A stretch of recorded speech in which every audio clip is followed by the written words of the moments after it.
رب العالمين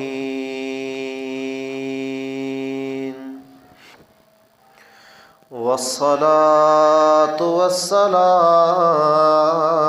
على رسوله الكريم وعلى آله وأصحابه أجمعين. أما بعد فأعوذ بالله من الشيطان الرجيم. بسم الله الرحمن الرحيم.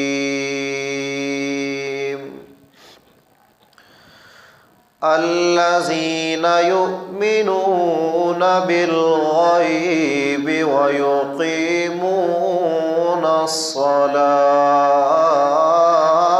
ومما رزقناهم ينفقون.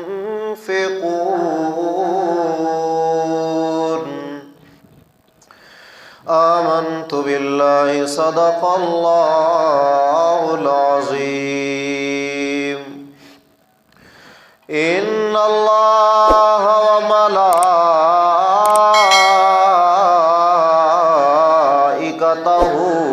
يصلون على النبي يا أيها الذين آمنوا صلوا عليه وسلموا تسلیما. الصلاة والسلام عليك يا سيدي يا رسول الله. الصلاة والسلام عليك يا سيدي يا حبيب الله. الصلاة والسلام عليك يا سيدي يا رحمة للعالمين.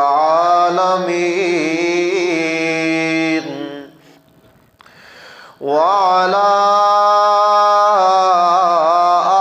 آلك وأصحابك يا سيدي يا حضرت محمد رسول الله صلی اللہ تعالی علیہ وعلى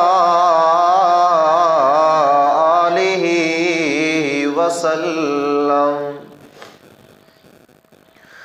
ان کی مہک نے دل کے اونچے کھلا دیے ہیں. جس راہ چل دیے ہیں کوچے بسا دیے ہیں. اللہ کیا جہنم اب بھی نہ سرد ہوگا. اللہ کیا جہنم اب بھی نہ سرد ہوگا. رو رو کے مصطفیٰ نے دریا بہا دیے ہیں. اور ملک سخن کی شاہی تم کو رضا مسلم. جس سمت آ گئے ہو سکے بٹھا دیے ہیں۔ معزز دوست و بزرگوں، السلام علیکم ورحمۃ اللہ وبرکاتہ۔ عزیزان گرامی، آپ بخوبی جانتے ہیں کہ یہ ماہ جمادی الاخری کا چل رہا ہے اور اس کی آخری تاریخیں ہیں، اپنے اختتام کو پہنچ رہا ہے۔ اور میں نے پچھلے جمعہ کو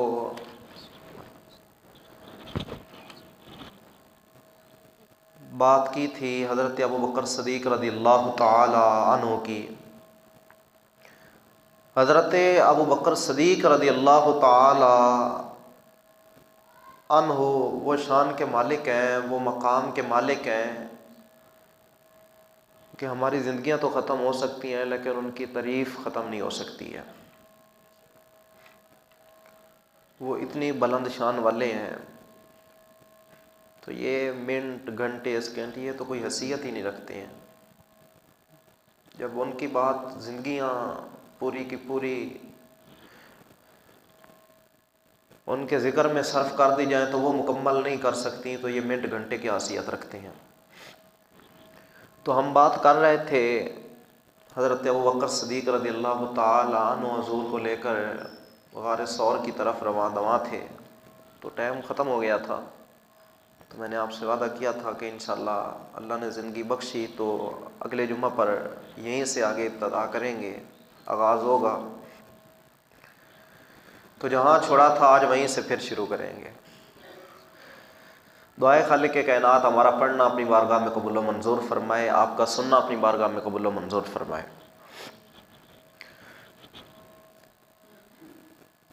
ہم اس صحابی کا ذکر کر رہے ہیں جس صحابی کو مقام دینے والا کوئی دنیا دار نہیں ہے، کوئی مالدار نہیں ہے، بلکہ اس صحابی کی بات ہو رہی ہے جس کو مقام دینے والا خود خالق کائنات ہے اور محمد مصطفیٰ صلی اللہ تعالی علیہ وسلم کی ذات ہے۔ اور میں نے جو آیہ کریمہ پڑھی ہے اس کا آپ تھوڑا غور و فکر کریں، اس پہ نظر دوڑائیں تو بہت سے مسائل جو ہیں وہ حل ہو جاتے ہیں۔ یہ سورہ بقرہ کی ابتدائی آیتیں ہیں۔ رب تعالیٰ فرماتا ہے الذین یؤمنون بالغیب، کہ وہ لوگ یؤمنون جو ایمان لاتے ہیں یا لائیں گے، بالغیب غیب پر۔ اور رب تعالیٰ آگے بیان فرماتا ہے کہ وَيُقِيمُونَ الصَّلَاةَ، اور وہ نماز بھی قائم کرنے والے ہوتے ہیں۔ وَمِمَّا رَزَقْنَاهُمْ يُنْفِقُونَ، اور ہم نے جو ان کو رزق عطا کیا ہے وہ اس سے خرچ کرنے والے بھی ہوتے ہیں۔ بات بہت لمبی ساری ہے، اگر ہم اسی آیت مبارکہ کی طرف آئے تو ٹائم پھر ختم ہو جانا ہے۔ میں اس کو تھوڑا سا مختصر کر کے اپنی بات کی طرف آتا ہوں۔ رب تعالیٰ نے جو پہلی صفت بیان کی ہے نا، وہ رب تعالیٰ فرماتا ہے کہ ایمان والا وہ ہوتا ہے جو غیب پر ایمان لے آتا ہے۔ مومن وہ ہوتا ہے جو غیب پر ایمان رکھنے والا ہوتا ہے۔ اب یہی بات کر کے ہم آئیں گے اسی طرف، حضرت ابوبکر صدیق رضی اللہ تعالیٰ عنہ کی طرف، لیکن اس بات کو پکا کرنے کے لیے پہلے تھوڑا قرآن پاک سے بات کو کر رہے ہیں تاکہ بات مزید مضبوط ہو جائے، کوئی اشکال ذہن کے اندر نہ رہ جائے، کوئی بات کے اندر کوئی ذہن کے اندر کوئی بات آئے تو وہ بھی ختم ہو جائے، اور جب بھی وہ بات اٹھنے لگے تو وہ فوراً دم توڑ جائے، کیونکہ دلیل ہی اتنی بڑی ہو۔ قرآن کے سامنے کسی کی چور چرا کے کیسے چل سکتی ہے؟ جب بات قرآن کے آگے بات ویسے ہی ختم ہو گئی۔ رب تعالیٰ فرماتا ہے کہ ایمان والوں کی نشانی یہ ہے کہ وہ غیب پر ایمان رکھنے والے ہوتے ہیں۔ اب کچھ لوگ ایسے بھی ہیں جو کہتے ہیں جناب غیب کی خبریں دینے والا تو اللہ ہے، غیب کا علم رکھنے والا تو اللہ ہے، اللہ کے علاوہ اور کوئی نہیں جانتا۔ میں نے کہا یہ بات حقیقت ہے کہ غیب کا مالک اللہ ہے، غیب کی خبریں رکھنے والا اللہ ہے، لیکن وہ اپنے محبوب کو، پیارے کو، جس کے ساتھ وہ محبت کرتا ہو، چاہے تو اس کو بھی وہ غیب کی خبریں عطا فرما سکتا ہے۔ اب اس کا غیب ہوگا حقیقی، ذاتی ہوگا، اور جو اس نے اپنے پیارے کو عطا کیا ہے وہ غیب جس کے پاس ہے اس کا ذاتی نہیں ہوگا، بلکہ وہ غیب عطائی ہوگا۔ مثال کے طور پر رزق دینے والا کون ہے؟ اللہ ہے نا، رزق دینے والا اللہ کی ذات ہے، لیکن آپ جناب کسی کے پاس کام کرتے ہیں، آپ مزدور ہیں، یا جناب آپ کی شاپ ہے، یا کسی بھی تجارت کے شعبے کے ساتھ آپ تعلق رکھتے ہیں، تو آپ اس سے جو مال آتا ہے، جو کماتے ہیں، اگر آپ جناب مزدور ہیں تو وہ جو مالک ہے وہ آپ کو پیسہ دے گا۔ اگر آپ کسی شاپ پر کسی کے جناب متعدد کام کر رہے ہیں، ملازم ہیں، تو وہ جو دکان کا مالک ہے وہ آپ کو پیسہ دے گا۔ تو آپ نے یہ تو نہیں کہا نا کہ مجھے یہ 10,000 ملا ہے، 15,000 ملا ہے، 20,000 ملا ہے، یہ اللہ نے دیا، بلکہ آپ کہتے ہیں کہ یہ میری تنخواہ تھی، میرے مالک نے مجھے دی ہے، میرے مالک نے مجھے یہ تنخواہ دی ہے، یہ میرا حق تھا، میں نے جو محنت کی ہے، مزدوری کی ہے، اس کی تنخواہ اس نے مجھے دی ہے۔ تو وہاں پر شرک نہیں ہوتا ہے۔ کیوں؟ کیونکہ ہمارے ذہن کے اندر ہے حقیقی رزق دینے والا تو اللہ ہے، لیکن اس نے وسیلہ بنا دیا ہے اس بندے کو۔ اب اس بندے سے میں لے رہا ہوں، اب میں یہ سمجھ کر نہیں لے رہا کہ یہ میرا خدا ہے، بلکہ میں یہ سمجھ کر لے رہا ہوں کہ یہ میرا مالک ہے، میں اس کے پاس کام کرتا ہوں۔ اگر خدا سمجھے تو شرک ہو جائے گا، اگر خدا نہ سمجھے تو پھر شرک نہیں ہوگا۔ ہم بھی یہی کہتے ہیں کہ غیب کی خبریں رکھنے والا اللہ ہے۔ اگر ہم ان پیاروں کو خدا بنا لیں پھر شرک بھی ہے اور کفر بھی ہے، لیکن اگر ہم ان کو اللہ کا شریک نہ ٹھہرائیں، بلکہ ہم یہ کہیں کہ ان کے پاس اپنا ذاتی علم نہیں ہے بلکہ اللہ کا عطا کیا ہوا ہے، تو اس کے اندر شرک نہیں ہے۔ اور رب تعالیٰ فرماتا ہے کہ ایمان اللہ ہوتا ہی وہی ہے جو غیب پر ایمان لاتا ہے۔ اب ہم آتے ہیں حضرت ابوبکر صدیق رضی اللہ تعالیٰ عنہ کی ذات کی طرف۔ حضرت ابوبکر صدیق رضی اللہ تعالیٰ عنہ گئے ہیں ملک شام کے اندر تجارت کی غرض سے، بزنس مین تھے، بڑے تاجر تھے، بہت بڑے تاجر تھے۔ آپ تجارت کے لیے گئے ہیں تو آپ نے ایک خواب دیکھا۔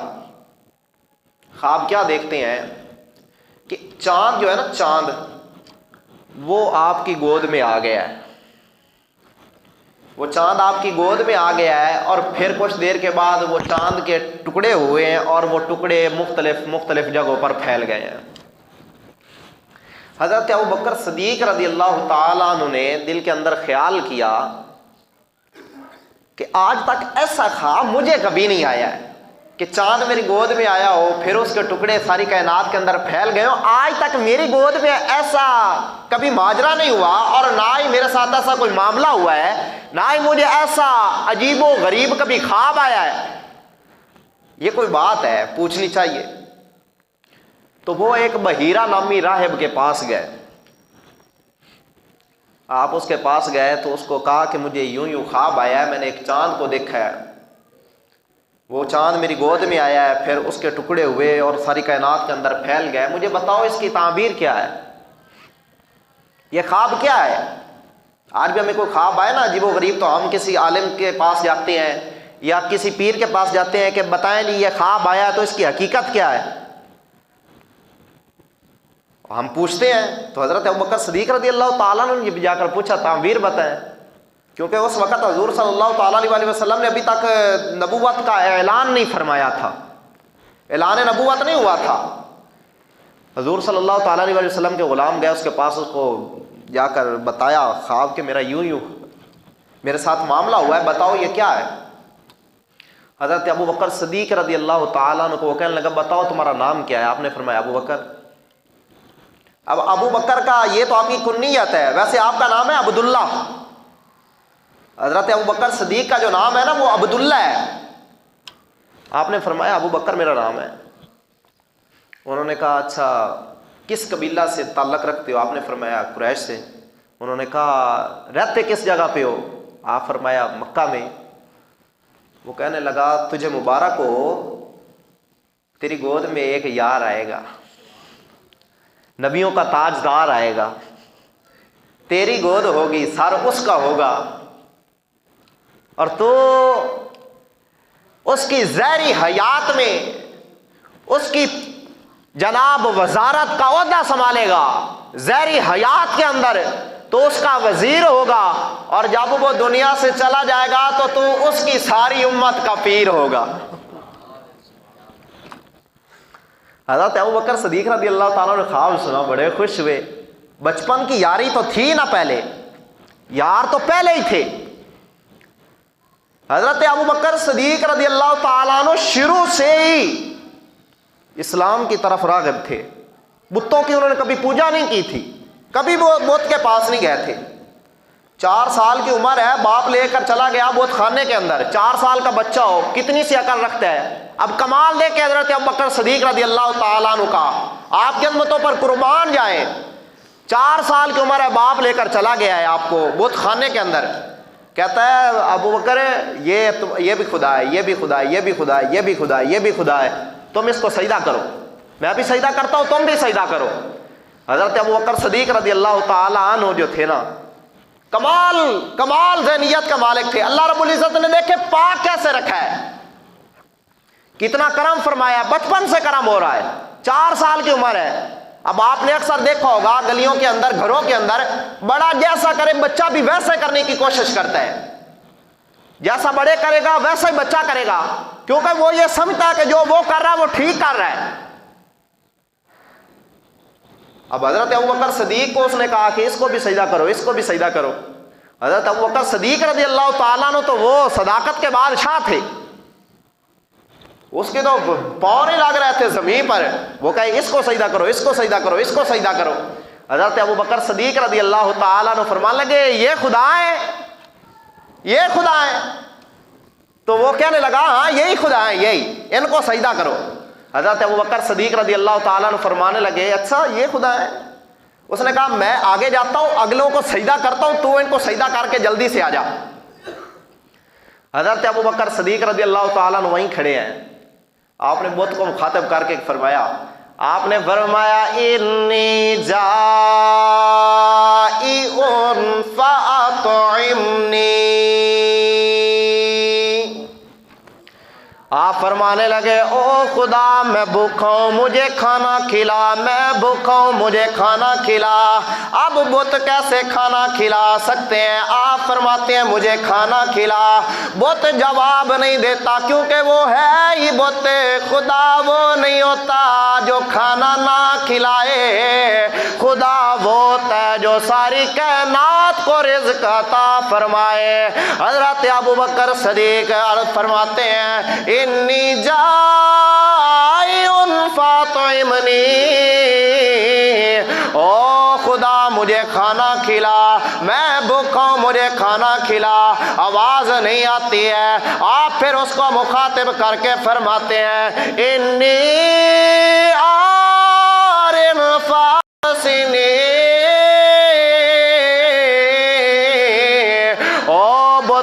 سن سن میں ننگا ہوں مجھے کپڑے پہنا، پھر بھی اس سے جواب نہیں ملتا ہے، وہ خاموش رہتا ہے۔ حضرت ابوبکر صدیق کی 4 سال کی عمر ہے، کمال ذہنیت دیکھے، عروج مقام دیکھے، آپ کا مقام رفع اللہ، بچپن کی حالت ہے، ورنہ باپ کہتا بیٹا سجدہ کر تو سجدہ کرنے لگ جاتے ہیں، کیونکہ باپ کر رہا ہے تو بیٹا بھی کرتا۔